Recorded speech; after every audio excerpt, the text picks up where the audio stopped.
হঠাৎ করে ছাত্ররা কেন শিবিরের দিকে ঝুঁকে পড়ল?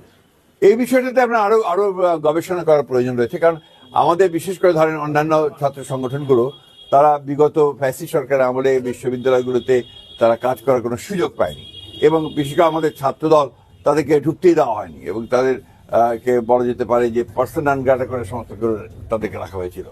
যার ফলে সেখানে এই সংগঠনগুলো, ছাত্রদল অন্যান্য সংগঠনগুলো তারা বিশ্ববিদ্যালয়গুলোতে সেইভাবে তাদের সাংগঠনিক কার্যক্রম করতে পারেনি।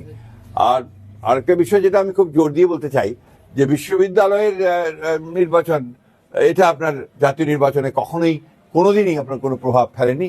আমরা আশা করি এবারে সেভাবে কোনো প্রভাব ফেলবে না। আরেকটা বিষয় আমার এরকম আপনাদের অবস্থানটা কি? আমার মনে হয় যে এটা যারা ফেসবুকে আপনারা দেখবেন এই ধরনের ব্যাপার, আমাদের পার্টির স্ট্যান্ড সেটা নয়। আপনারা জানেন যে গণভোটে আমরা নিজেরাই একই দিনে গণভোট এবং আপনার জাতীয় সংসদ নির্বাচন চেয়েছিলাম, সেভাবেই হয়েছে।